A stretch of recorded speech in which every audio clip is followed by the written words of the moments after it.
नमस्कार सभी साथियों को स्वागत करता हूं सभी का इस यूट्यूब चैनल पर जिसका नाम है स्टडी विद पीएन लोधा। साथियों सभी को पता चल चुका है कि भाई 22 और 23 जुलाई को आपके रीट एग्ज़ाम घोषित किया गया है। तो 22 और 23 जुलाई को आपके रीट की परीक्षा होगी, उसके बाद में एक मुख्य परीक्षा भी होगी। तो रीट परीक्षा 2022 के लिए भी और मुख्य परीक्षा के लिए भी यहाँ पर शिक्षण विधियों का पेपर लेकर आया हूँ। पेपर नंबर 7 है जो कि फर्स्ट ग्रेड और सेकंड ग्रेड भर्ती में भी उपयोगी साबित होगा। तो बहुत ही शानदार अच्छे और नए प्रश्न देखने को मिलेंगे। ये जो यहाँ पर टेस्ट है रीट के लिए, थर्ड ग्रेड भर्ती के लिए, फर्स्ट ग्रेड के लिए, सेकंड ग्रेड के लिए, एमपी टेट के लिए, सी टेट के लिए और अन्य सभी शिक्षक भर्तियों के लिए काफ़ी ज़्यादा उपयोगी होगा। तो चलिए वीडियो को शुरू करते हैं, एक एक प्रश्न को देखेंगे। यहाँ पर आपके हिंदी की टेस्ट सीरीज लगातार आ रही है, मैथ की टेस्ट सीरीज लगातार आ रही है, साइकोलॉजी की भी और जीके की भी। साथियों अभी जीके में थोड़ा विलम्ब लगा है, 2-3 दिन का गैप लगा है, लेकिन बहुत जल्द आपके रेगुलर जीके की भी टेस्ट सीरीज आ जाएगी, वो भी पूर्णतः निःशुल्क। तो चलिए वीडियो को शुरू करते हैं। पहला प्रश्न देखेंगे, आपके प्रश्न संख्या 1 है, किलपैट्रिक ने परियोजना विधि को कितने भागों में विभक्त किया? 5 भागों में, 8 भागों में, 4 भागों में और 3 भागों में। साथियों किलपैट्रिक के द्वारा यहाँ पर एक प्रश्न पूछा जाता है कि परियोजना विधि के सोपान कितने हैं। तो अगर सोपान पूछे तो वहाँ पर आपको सोपान की संख्या 6 बतानी है, लेकिन यहाँ पर पूछा जा रहा है परियोजना विधि को कितने भागों में विभक्त किया गया, तो भाई 4 भागों में विभक्त किया गया है। तीसरा विकल्प आपके पहले प्रश्न में सही है। नेक्स्ट प्रश्न नंबर 2 पे आते हैं। तो चलिए दूसरा प्रश्न देख लेते हैं। प्रश्न नंबर 2 है, प्रत्यस्मरण प्रश्नों में शामिल है सत्य असत्य, वर्गीकरण, रिक्त स्थान और वस्तुनिष्ठ। तो देखो एक प्रकार के प्रश्न होते हैं प्रत्यस्मरण और एक प्रकार के होते हैं प्रत्यभिज्ञान वाले प्रश्न। तो साथियों प्रत्यस्मरण और प्रत्यभिज्ञान वाले जो प्रश्न होते हैं इनमें क्या अंतर है? प्रत्यस्मरण के प्रश्न जो होते हैं वो स्मरण क्षमता पर आधारित होते हैं। किस पर आधारित होते हैं? स्मरण क्षमता पर वो आधारित होते हैं। और प्रत्यभिज्ञान के प्रश्न देखने पर आधारित होते हैं। तो यहाँ पर जो रिक्त स्थान वाले प्रश्न हैं वो प्रत्यस्मरण प्रश्नों के अंतर्गत आते हैं। जैसे प्रश्न पूछा जाता है राजस्थान की राजधानी ... है, ठीक है, इस प्रकार से। तो ये ...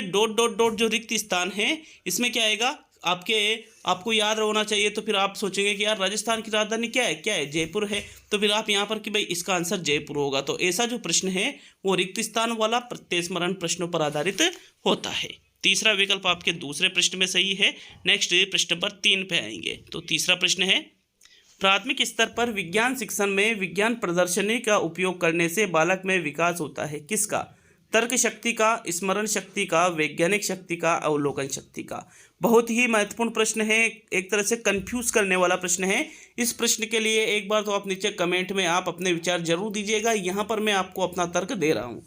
देखो प्राथमिक स्तर पर बात की जा रही है, मतलब पीएस लेवल पर, ठीक है। कक्षा 1 से 5 तक के बच्चे हैं। विज्ञान शिक्षण में विज्ञान प्रदर्शनी का उपयोग करने से, विज्ञान प्रदर्शनी मतलब विज्ञान के जो अलग अलग जो एक तरह से मशीनें वगैरह है, विज्ञान से संबंधित जो प्रयोग जिनसे किया जाता है वो चीज़ें, उनका आप प्रदर्शन कर रहे हो, बच्चे उस चीज़ को देख रहे हैं। तो बालक में किसका विकास होगा? स्मरण शक्ति का तो नहीं होगा, ये तो गलत आंसर हो गया। तर्क शक्ति का, वैज्ञानिक शक्ति का, अवलोकन शक्ति का। तो साथियों 1 से 5 का बालक है, मतलब लगभग वो 10 से 11 साल का उसकी उम्र है, ठीक है। 10 से 11 साल मैक्सिमम उसकी उम्र रहेगी, 6 से 10 से 11 के बीच में, ठीक है, 6 से 10 या 11 साल के बीच में। तो यहाँ पर फिर हम किसको सही करेंगे? तो लगभग आप यूँ मान लीजिए पहला विकल्प जो है तर्क शक्ति का, तीसरा विकल्प है वैज्ञानिक शक्ति का, चौथा विकल्प है अवलोकन। अब बालक यहाँ पर क्या उस चीज को देख रहे हैं? तो देख रहे हैं तो अवलोकन शक्ति का उनमें विकास होगा। चौथा विकल्प सही है, लेकिन वैज्ञानिक शक्ति का भी उनमें विकास होगा, इसी चीज को देखेंगे क्योंकि विज्ञान से संबंधित चीजें हैं, इसलिए तीसरा विकल्प भी सही है, ठीक है। लेकिन पहले हम चौथे विकल्प को सही करेंगे। नीचे मैंने कहा था कि कमेंट जरूर करिएगा इस प्रश्न के लिए। चलिए आगे बढ़ेंगे प्रश्न नंबर 4 पर। तो चौथा प्रश्न है, महाभारत रामायण आदि प्रकरण पढ़ाने की सर्वश्रेष्ठ विधि है? कहानी विधि, व्याख्या विधि, गीत विधि, भाषा प्रयोगशाला। तो भाई महाभारत पढ़ाना है बच्चों को या रामायण पढ़ाना है तो साथियों भाषा प्रयोगशाला तो बिल्कुल ही गलत हो गया इसमें। यहाँ पर गीत विधि के माध्यम से भी सारी चीज़ें नहीं समझाई जा सकती है। कहानी विधि या व्याख्यान विधि, तो साथियों राइट आंसर है महाभारत और रामायण प्रकरण को आप कहानी विधि के माध्यम से आसानी से बच्चों को पढ़ा सकते हो। प्रथम विकल्प चौथे प्रश्न में सही है। नेक्स्ट प्रश्न नंबर 5 पे आएंगे। तो 5वां प्रश्न देख लेते हैं। उद्देश्य कथन आता है प्रस्तावना के बाद, प्रस्तुतिकरण के बाद एक व दो सही और इनमें से कोई नहीं। तो देखो, उद्देश्य कथन हम कब करते हैं? जब हम दैनिक पाठ योजना का निर्माण करते हैं तो उद्देश्य कथन का जो बिंदु होता है साथियों, सबसे पहले क्या होता है, हम उद्देश्य लिखते हैं, अपेक्षित व्यवहारगत परिवर्तन लिखते हैं, प्रस्तावना वगैरह करते हैं। उसके बाद में जो समस्यात्मक प्रश्न होता है तो उसके लिए हम उद्देश्य कथन कहते हैं, मतलब कि हमें ये पढ़ना है, अर्थात ये प्रस्तावना के बाद में किया जाता है। ठीक है, विकल्प नंबर आपका 1 सही है प्रश्न नंबर 6 में। नेक्स्ट प्रश्न नंबर 7 पे आएंगे। तो चलिए 7वां प्रश्न, एनसीईआरटी की स्थापना कब की गई? 1983 में, 1960 में, 1961 में और 1962 में। साथियों, बहुत ही महत्वपूर्ण प्रश्न है क्योंकि अक्सर पूछा जाता है एनसीईआरटी की स्थापना कब की गई थी। यहाँ पर एनसीईआरटी की स्थापना सन 1961 में की गई थी, अर्थात कौन सा विकल्प आपका सही है इस प्रश्न में? तीसरा विकल्प बिल्कुल सही है। देखो, 60 और 83 तो गलत है, लेकिन आपको 1961-62 मिलता है। 61-62 में एनसीईआरटी की स्थापना हुई, लेकिन यह ऐसा विकल्प नहीं है, तो दोनों एक साथ दे रखे हैं तो अलग अलग है, मतलब 61 अलग है, 62 अलग है, तो फिर आपको फिर 61 को सही करना है। थर्ड विकल्प आपके 7वें प्रश्न में बिल्कुल सही है। नेक्स्ट प्रश्न नंबर 8 पे आएंगे। 8वां प्रश्न है, व्याकरण में कौन सी विधि सूत्रों पर आधारित है? आगमन विधि, निगमन विधि, भाषा शिक्षण की यंत्र विधि और व्याकरण विधि। तो देखो, व्याकरण की बात की जा रही है यहाँ पर। बच्चों को आपको ग्रामर पढ़ना है, तो ऐसी विधि का नाम बताना है जो सूत्रों पर आधारित होती है। तो साथियों, यहाँ पर व्याकरण विधि तो इसका आंसर नहीं होगा। सूत्रों पर आधारित जो विधि होती है उसको हम निगमन विधि के नाम से जानते हैं, क्योंकि निगमन विधि में बच्चों को पहले सूत्र या नियम बताए जाते हैं कि भाई इस प्रकार से ये सूत्र है इसका और ये ऐसे कार्य करता है। उसके बाद में फिर बच्चों को उदाहरण के माध्यम से उस चीज़ को समझाया जाता है। जैसे मान लीजिए संधि आप बच्चों को पढ़ा रहे हो, तो आपने बता दिया कि भाई ए प्लस ए बराबर यहाँ पर आ बनता है, और जहाँ पर समान स्वर मिलते हैं वहाँ दीर्घ संधि होती है। तो ठीक है, ये दीर्घ संधि की परिभाषा बता दिया आपने, ए प्लस ए, ई प्लस ई, उ प्लस उ, ऐसे आपने बच्चों को बता दिया। तो ये सूत्रों पर आधारित ऐसी विधि को हम क्या कहेंगे साथियों? निगमन विधि कहेंगे। सेकंड विकल्प आपके 8वें प्रश्न में बिल्कुल सही है। नेक्स्ट प्रश्न नंबर 9 पे आएंगे। तो 9वां प्रश्न, ध्वन्यात्मक विधि का प्रतिपादन किसने किया? हर्बर्ट ने, फ्रोबेल ने, अरस्तू ने और माइकल सेमर ने। तो साथियों, फ्रोबेल ने तो कौन सी विधि दी थी? किंडरगार्टन विधि दी थी। कौन सी? किंडरगार्टन विधि इनके द्वारा दी गई थी। फिर हर्बर्ट की तो पंचपदी है, तो ये दोनों आंसर नहीं है। अरस्तू ने नहीं दी थी, बल्कि माइकल सेमर के द्वारा यहाँ पर ध्वन्यात्मक विधि का प्रतिपादन किया गया था। विकल्प नंबर 4 आपके 9वें प्रश्न में सही है। नेक्स्ट प्रश्न संख्या 10 को देखेंगे। तो चलिए 10वें प्रश्न की ओर बढ़ते हैं, लेकिन वीडियो अच्छा लगे तो लाइक जरूर करिएगा, और रेगुलर तैयारी करनी ही पड़ेगी अगर आप निश्चित रूप से सिलेक्शन चाहते हो, क्योंकि समय आपके पास कम बचा है साथियों। देखिएगा, प्रश्न संख्या 10 पे आते हैं। तो 10वां प्रश्न क्या पूछ रहा है आपसे? शिक्षण में स्वतंत्र चर होता है, अध्यापक, छात्र, पाठ्यक्रम और सभी। तो देखो, शिक्षण में 3 प्रकार के चर होते हैं। एक तो होता है स्वतंत्र चर, एक होता है मध्यस्थ चर, और एक होता है साथियों आश्रित चर। स्वतंत्र चर, मध्यस्थ चर और आश्रित चर। यहाँ पर आश्रित चर होता है छात्र, मध्यस्थ चर होता है पाठ्यक्रम, और स्वतंत्र चर किसको माना जाता है? अध्यापक को माना जाता है। तो प्रश्न यह क्या पूछ रहा है? शिक्षण में स्वतंत्र चर, तो कौन हुआ शिक्षण में स्वतंत्र चर साथियों? अध्यापक हुआ। विकल्प 1 आपके 10वें प्रश्न में बिल्कुल सही है। नेक्स्ट प्रश्न संख्या 11 को देखेंगे। तो चलिए 11वें प्रश्न की ओर बढ़ते हैं। प्रश्न नंबर 11, भाव पक्ष और कला पक्ष का विवेचन किस विधि में किया जाता है?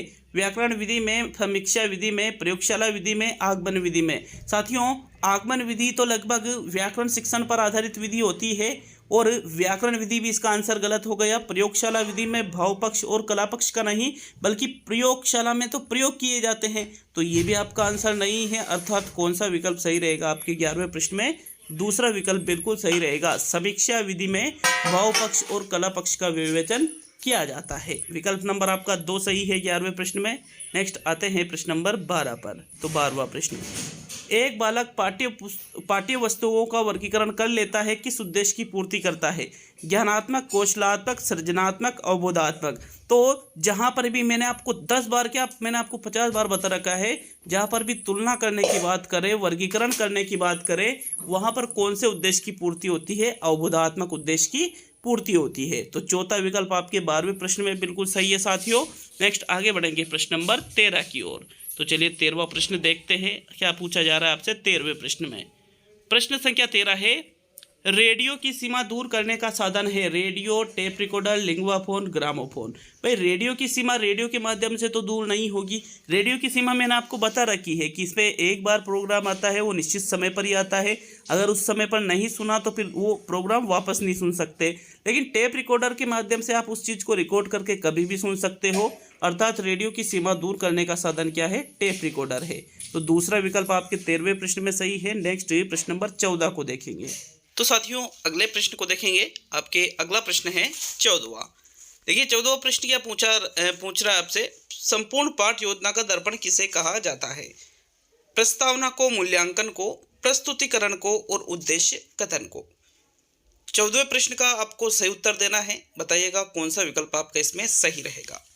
देखिए पूछा जा रहा है संपूर्ण पाठ योजना का दर्पण। ठीक है, दर्पण का मतलब एक तरह से हम यूँ कह सकते हैं कि दर्पण में जैसे हम अपना चेहरा देख सकते हैं, हम अपने आप को देख सकते हैं, उसी प्रकार से पाठ योजना का एक अंग होता है जिसको हम कहते हैं प्रस्तावना।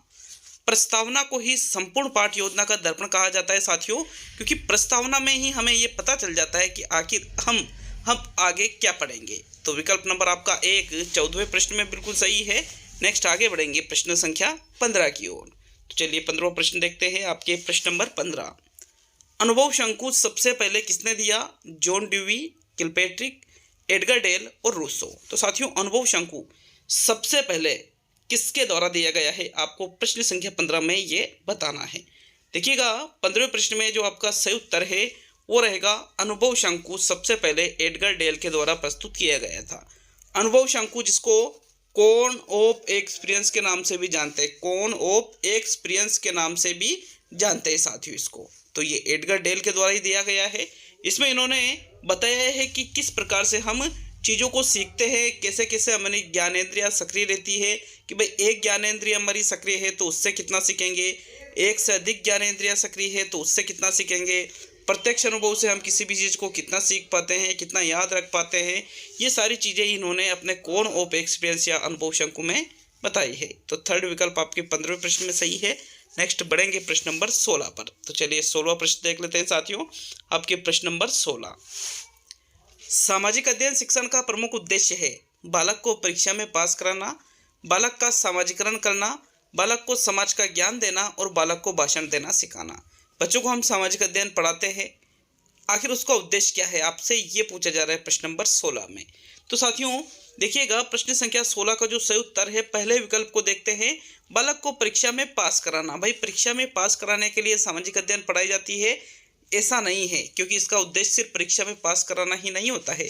यह आपका आंसर नहीं होगा। चौथा विकल्प भी आपका आंसर नहीं होगा, क्योंकि भाषण देना सिखाने के लिए सामाजिक अध्ययन नहीं पढ़ाई जाती है। अब दूसरा या तीसरा इन दोनों में से एक विकल्प आपका सही है। तो बालक को समाज का ज्ञान देना और बालक का सामाजिकरण करना, सिर्फ ज्ञान देना ही पर्याप्त नहीं होता है, बल्कि उसको व्यवहार में लाए, अर्थात उसका सामाजिकरण हो। जो सामाजिक नियम है, मानक है, कानून है, उनको माने, रीति रिवाज है, ये सारी चीज़ें करे साथियों। तो बालक का सामाजिकरण करना सामाजिक अध्ययन शिक्षण का प्रमुख उद्देश्य माना जाता है। सेकंड विकल्प आपके 16वें प्रश्न में सही है। नेक्स्ट प्रश्न नंबर 17 पे आते हैं। आपके प्रश्न संख्या 17 है, प्राथमिक विद्यालयों में पर्यावरण अध्ययन के शिक्षक का मुख्य कार्य क्या है? संबंधित परियोजनाएं तैयार करना, कक्षा अध्यापन करना व प्रयोगात्मक कार्य करवाना, उपकरणों की देखरेख करना और गृह कार्य देना। तो यहाँ पर बात की जा रही है प्राथमिक विद्यालयों की पर्यावरण अध्ययन का शिक्षक है साथियों। अब वो सिर्फ गृह कार्य देना ही क्या उसका मुख्य कार्य है? नहीं, ये आपका आंसर नहीं होगा।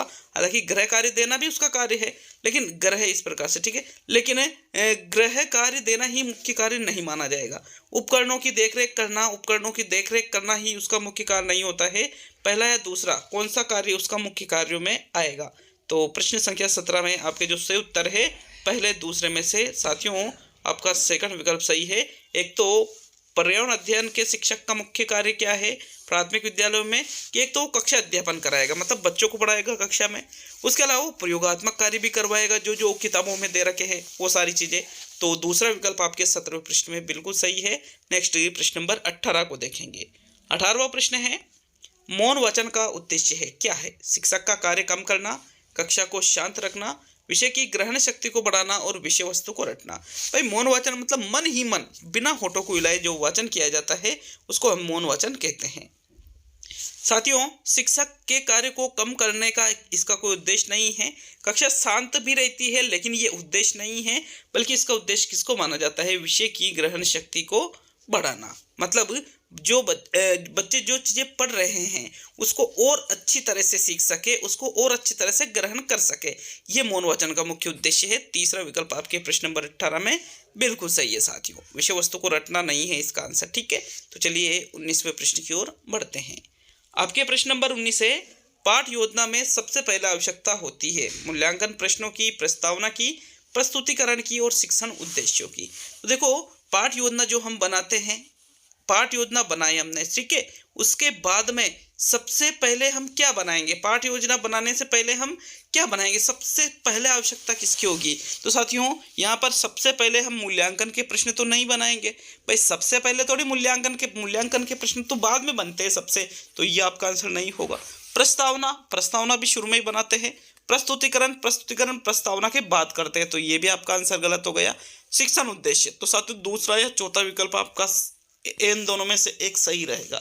बताओ कौन सा विकल्प सही है? तो 19वें प्रश्न में जो सही आंसर है, पाठ योजना में सबसे पहले शिक्षण उद्देश्यों की आवश्यकता होती है कि आखिर हम वो जो पाठ योजना बना रहे हैं, आखिर उसका उद्देश्य क्या है? आखिर हम बच्चों को वो चीज़ पढ़ा क्यों रहे हैं? बच्चों के व्यवहार में क्या परिवर्तन आएगा? तो इस प्रकार से शिक्षण उद्देश्यों की पाठ योजना में सबसे पहले आवश्यकता होती है। चलिए आगे बढ़ेंगे प्रश्न नंबर 20 पर। तो 20वां प्रश्न है, भाषा पर पूर्ण अधिकार किया जा सकता है अनुकरण से, सुनने से, पढ़ने से, लिखने से। तो भाई ऐसा है, पूर्ण अधिकार भाषा पर यदि आपको प्राप्त करना है तो साथियों सुनने से और पढ़ने से नहीं होगा, लिखने से या अनुकरण से। तो यहाँ पर पूर्ण अधिकार यदि आपको प्राप्त करना है तो पूर्ण अधिकार यहाँ पर अनुकरण से प्राप्त होता है। किससे प्राप्त होता है? अनुकरण से, क्योंकि अनुकरण के माध्यम से ही बालक भाषा को सीखता है। इस चीज को आपने पढ़ रखा होगा। विकल्प नंबर आपका 20वें प्रश्न में बिल्कुल सही है। तो चलिए अब हम आगे बढ़ेंगे प्रश्न संख्या 21 पर। देखिएगा, वीडियो को एक नीचे वीडियो के नीचे जरूर कमेंट करके जाइएगा कि वीडियो आपको कैसा लगा और जितने प्रश्न हैं उसमें से आपके कितने प्रश्न सही हुए। साथियों, चैनल पर नए हो तो चैनल को सब्सक्राइब जरूर करके जाइएगा और बेल आइकन ऑन कर लीजिएगा, क्योंकि अब भर्तियां आ चुकी है और रेगुलर आपको पढ़ाई करना है तो बेल आइकन जरूर ऑन कर लीजिएगा, क्योंकि हर वीडियो का नोटिफिकेशन आप तक पहुंच जाएगा और वीडियो आपके लिए काफ़ी ज़्यादा उपयोगी साबित होंगे, ये मेरा दावा है। तो चलिए 21वें प्रश्न को देखते हैं। गृह कार्य का सबसे बड़ा लाभ है कि बच्चों में आत्मविश्वास आ जाता है, विषय वस्तु को आत्मसात करना, छात्रों में स्वाध्याय की आदत का विकास करना और इनमें से कोई नहीं। तो ऐसा है भाई, इनमें से कोई नहीं वाले विकल्प को तो आपको सबसे पहले हटा देना है। ठीक है, अब गृह कार्य का सबसे बड़ा लाभ क्या है? गृह कार्य बच्चों को क्यों देते हैं? गृह कार्य मतलब जो कार्य बच्चे घर पर करके लाते हैं, स्कूल में दिया जाता है, कहाँ करके लाते हैं? घर से। तो आत्मविश्वास आने के लिए नहीं, बल्कि छात्रों में स्वाध्याय की आदत का विकास हो, इसके लिए गृह कार्य बच्चों को दिया जाता है। स्वाध्याय मतलब खुद के पढ़ने की आदत का विकास होगा, तो इसलिए गृह कार्य दिया जाता है। तो थर्ड विकल्प आपके 21वें प्रश्न में सही है साथियों। नेक्स्ट आगे बढ़ेंगे प्रश्न नंबर 22 पर। तो चलिए 22वां प्रश्न देखेंगे। भाषा शिक्षण में सूत्र प्रणाली प्रयोग में ली जाती है गद्य शिक्षण में, पद्य शिक्षण में, कहानी शिक्षण में, व्याकरण शिक्षण में। सूत्र प्रणाली का मैंने आपको बताया था ना, अभी इसी वीडियो में बताया था कि भाई बच्चों को पहले सूत्र बता दिया, उसके बाद में सूत्र रटवाया जाता है कि भाई इस प्रकार से ये चीज़ें ऐसे होती है, और उसके बाद में फिर उन सूत्र के माध्यम से समस्याओं को हल किया जाता है। तो साथियों, ऐसा किस प्रणाली या किस विधि में किया जाता है? गद्य पद्य में नहीं, ना ही कहानी में, बल्कि व्याकरण शिक्षण में सूत्र प्रणाली का उपयोग किया जाता है। जैसे निगमन प्रणाली है, सूत्र प्रणाली है, ये एक जैसी चीजें होती है ये। तो चौथा विकल्प आपके प्रश्न संख्या 22 में बिल्कुल सही है। चलिए आगे बढ़ेंगे अब हम प्रश्न संख्या 23 की ओर। 23वां प्रश्न देखते हैं। व्यास प्रणाली में शिक्षण कराया जाता है उद्धरण व दृष्टांतों के माध्यम से, कहानी के माध्यम से, समीक्षा के माध्यम से और समालोचना के माध्यम से। तो साथियों, व्यास प्रणाली, जिसको भाष्य प्रणाली के नाम से भी जाना जाता है, किसके नाम से भी? भाष्य प्रणाली के नाम से भी इसको जाना जाता है। और इस प्रणाली में जो शिक्षण कराया जाता है वो शिक्षण होता है उद्धरण और दृष्टांतों के माध्यम से। उद्धरण मतलब उदाहरणों के माध्यम से, और दृष्टांत मतलब कथा वगैरह के माध्यम से व्यास प्रणाली में शिक्षण कराया जाता है। विकल्प नंबर आपका 1 सही है प्रश्न नंबर 23 में। नेक्स्ट प्रश्न नंबर 24। साथियों प्रश्न नंबर 24 है, इकाई विधि के प्रवर्तक है H.C. मॉरिसन, हर्बर्ट स्पेंसर, अरस्तु और हेनरी एडवर्ड आर्मस्ट्रॉन्ग। देखिएगा, इकाई विधि की बात यहाँ पर की जा रही है। तो इकाई विधि का जो प्रवर्तक है अरस्तु नहीं है, हर्बर्ट स्पेंसर भी नहीं है, H.E. आर्मस्ट्रॉन्ग तो किस विधि के प्रवर्तक है? खोज विधि के प्रवर्तक, या फिर जो अनुसंधान विधि है या फिर जो हुरिस्टिक विधि भी जिसको हम कहते हैं उसके प्रवर्तक है। अर्थात यहाँ पर आपका जो प्रथम विकल्प है प्रश्न नंबर 24 में, यही आपका सही आंसर होगा। इकाई विधि के प्रवर्तक या इकाई विधि के जनक किसको माना जाता है? H.C. मॉरिसन को माना जाता है। H.C. मॉरिसन मतलब हेनरी क्लेव मॉरिसन इनका पूरा नाम है। हेनरी क्लेव मॉरिसन इनका पूरा नाम है साथियों। इन्होंने ही इकाई विधि का निर्माण किया था। तो विकल्प 1 आपके 24 में सही रहेगा। चलिए अगले प्रश्न की ओर बढ़ते हैं। पर तो 25वां प्रश्न, व्याख्यान विधि का मुख्य दोष है। क्या दोष है मुख्य? अनुशासनहीनता, विचारों में अक्रमबद्धता, छात्रों में निष्क्रियता और सभी। तो भाई व्याख्यान विधि में मैंने आपको कई बार बता रखा है कि अध्यापक के द्वारा किसी भी प्रकरण पर व्याख्यान प्रस्तुत किए जाते हैं और छात्र उस प्रकरण के व्याख्यान को सुनते हैं, श्रवण करते हैं। तो यहाँ पर पूर्णतः है कौन सक्रिय है? अध्यापक सक्रिय है। तो अनुशासनहीनता ये दोष नहीं है, विचारों में अक्रमबद्धता ये भी दोष नहीं है, बल्कि छात्रों में निष्क्रियता की जो छात्र या बालक होते हैं वो कैसे होते हैं? निष्क्रिय होते हैं साथियों। बिना कोई क्रिया किए ही उस चीज को सुनते रहते हैं और इस प्रकार से यही इसका मुख्य दोष हो जाता है। तो तीसरा विकल्प आपके 25वें प्रश्न में सही है। और आज का ये टेस्ट पूरा हुआ। वीडियो अच्छा लगे तो लाइक जरूर करिएगा। अगर आपको किसी भी प्रश्न में कोई डाउट हो तो नीचे हमें कमेंट बॉक्स में कमेंट करके जरूर बताइएगा साथियों। ठीक है, मिलते हैं अगले वीडियो में। सभी दोस्तों का बहुत बहुत धन्यवाद जो आपने वीडियो को पूरा देखा है।